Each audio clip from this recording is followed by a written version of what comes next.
যিখন পুৰণি birth certificate আছে সকলোৱে ভাবে যে সেইখন ডিজিটাইজ কৰিবৰ বাবে বা ডিজিটেল কৰিবৰ বাবে এতিয়ালৈকে কোনো ধৰণৰ তেনেকুৱা ডিজিটাইজ কৰা অফিচিয়েল নটিফিকেশ্যন অহা নাই বা অফিচিয়েল কোনো ধৰণৰ তেনেকুৱা নিয়ম অহা নাই।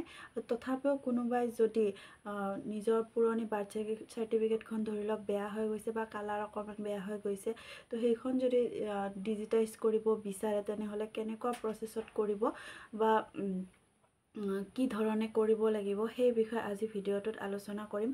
গতিকে ভিডিঅ'টো প্ৰথমৰ পৰা শেষলৈকে চাই থাকিব, অকণো স্কিপ নকৰাকৈ। আৰু যদি ভিডিঅ'টোত লাইক এটা কৰা নাই প্লিজ লাইক এটা কৰি দিব, আৰু যিসকলে নতুনকৈ চাই আছে প্লিজ চেনেলটো ছাবস্ক্ৰাইব কৰি দিব। আহক তেন্তে ভিডিঅ'টোৰ মাজলৈ যাওঁ।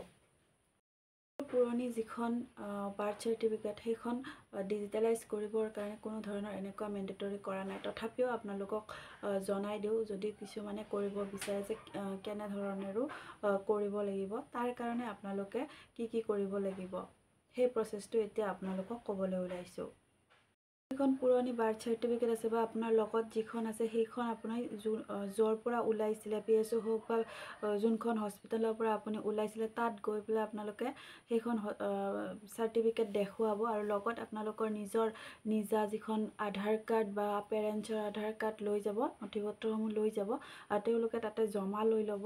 হয়তো যিখন জেৰক্স কপিও ল'ব পাৰে বা অৰিজিনেলখনো ল'ব পাৰে। লৈ পেলাই সিহঁতে এদিনৰ ভিতৰত ডিজিটেলাইজ কৰি দিব, নাইবা অহাকালি পৰহি এনেকুৱাৰ ভিতৰত কৰি দিব পাৰে। তো এনেধৰণৰে আপোনালোকে ডিজিটেলাইজ কৰি ল'ব পাৰে, আপোনালোকে য'ৰ পৰা সেইখন চাৰ্টিফিকেট লাভ কৰিছিলে। গতিকে আৰু এটা কথা কওঁ যে আপোনালোকক হয়তো এনেকৈ দেখুৱাব পাৰে যে ইউটিউবত চাৰ্চ কৰি দেখুৱাব পাৰে এনেকৈ কেনেকৈ ডিজিটেলাইজ কৰিব আপোনালোকৰ বাৰ্থ চাৰ্টিফিকেটখন। গতিকে এই বিষয়ে মই কওঁ যে সেইখনত অনলাইনত ধৰি লওক যিটো দিলে বাৰ্থ চাৰ্টিফিকেটৰ কাৰণে এপ্লাই কৰাৰ কথাটো বহুতেই কৈ আছে যে সেইখন কৰিবৰ বাবে কোৰ্টৰ পৰা এফিডেভিট লাগিব বা বহুত নথিপত্ৰ লাগিব, তেনেকুৱা একো নালাগে।